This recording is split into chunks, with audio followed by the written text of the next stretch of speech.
Getting a new drone can be extremely exciting, especially as a beginner, and I do believe that the Mini 4 Pro is the best drone for beginners in 2024. However, there are 10 mistakes and things that I've seen people struggle with since the launch of this drone, so in this video I'm going to address all of those things to help you avoid a potential crash with your shiny new drone.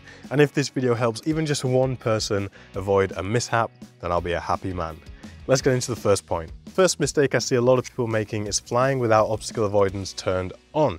Now they might just get the Mini 4 Pro and think because it has obstacle avoidance it's just always active, but that's not actually the case. Obstacle avoidance will only be active in cine or normal mode. It is not active in sports mode. And although obstacle avoidance is very good, you shouldn't be relying on it 100% to avoid everything in its path. Obstacle avoidance is not going to see things like thin branches or electrical wires, so you also need to be vigilant of the area where you're actually flying in and make sure you know any potential obstacles and fly in a way that's going to give you the best possible chance of success. So use obstacle avoidance, but don't rely on it 100%.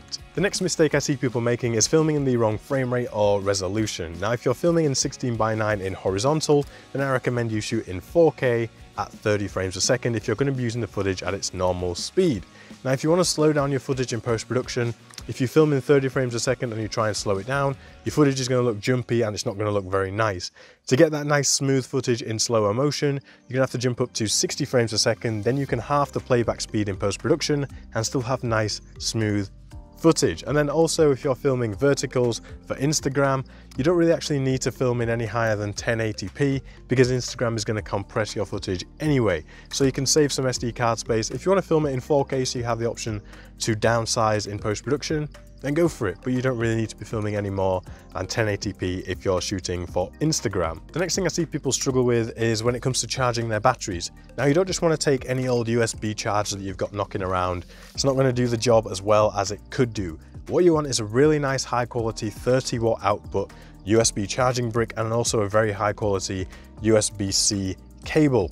With that combination, your batteries are going to charge way faster than they have been if you haven't been using the combination like this. And I've actually seen sort of situations where somebody's had their batteries on charge for over 24 hours and they're still not charged. So do yourself a favor, get a nice high quality charging brick and a nice high quality cable, and your charging is going to be a much better experience. Okay, so the next thing that's going to help people is, I know a lot of people to the Mini 4 Pro are brand new to drones and they're shooting in automatic camera settings. You know, I do recommend that you shoot in manual camera settings, which I'm going to get onto next. But if you're shooting in auto, you can also adjust the exposure of your image while using automatic camera settings. So in the bottom right hand corner of your screen there is an EV and a number below it. It's normally 0.0. If you click on it, you can adjust this value. So if you make it a higher, so a positive number, it's going to make your image brighter. And you can see here as I flick through, the image gets brighter while staying in automatic camera settings. What this basically does is it creates a compensation, so your camera is still in auto, but it's going to try and keep your image brighter.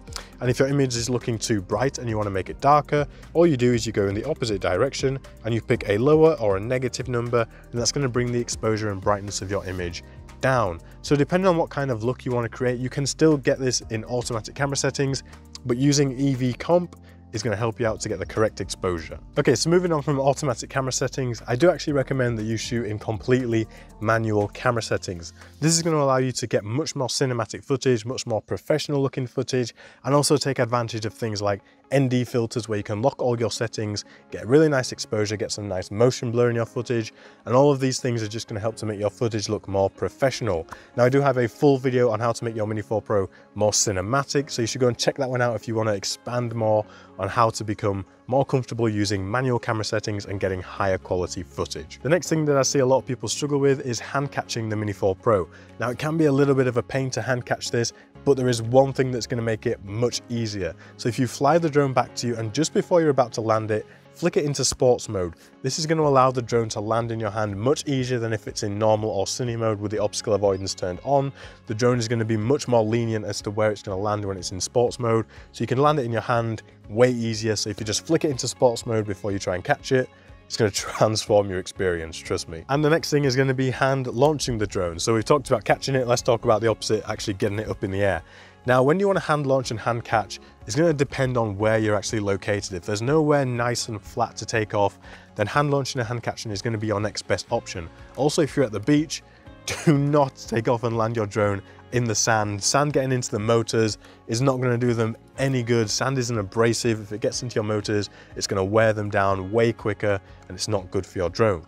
So hand launching is dead easy. All you have to do is pull both control sticks down to the center. So once you do that, the propellers will start, and then you're ready to take off. Now, when you take off, all you have to do is push the stick that makes the drone increasing altitude and hold it up until the drone has completely left your hand.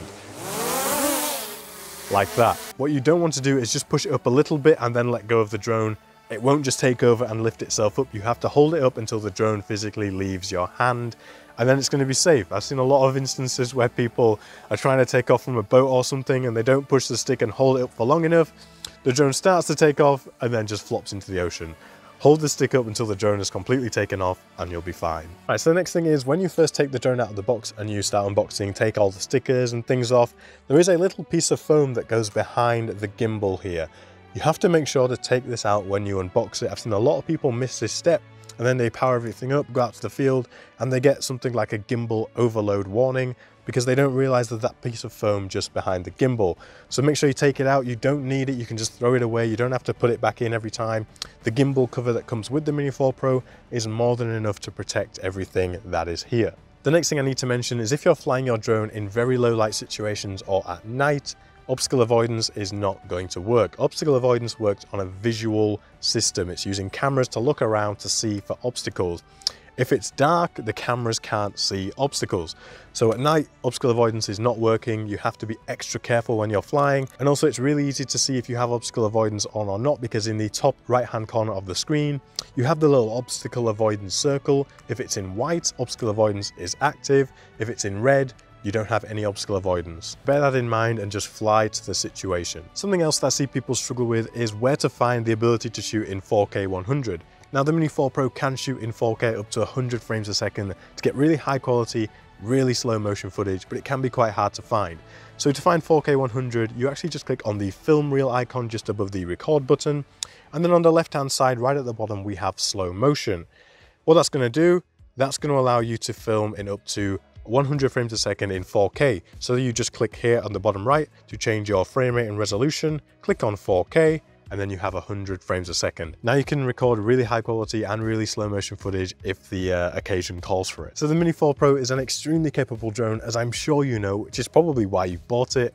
And I hope that this video here just helps you to avoid making some of the common mistakes that I've seen people making to have a smoother, more enjoyable experience with it. And if you want to know how to make your Mini 4 Pro footage even more cinematic, check out this video right here, where I tell you everything you need to know about that. And if you want to learn how to use my favorite feature of the Mini 4 Pro, check out this video right here. It's going to tell you everything you need to know about cruise control. Thank you so much for watching, and I'll see you in the next one. Bye-bye.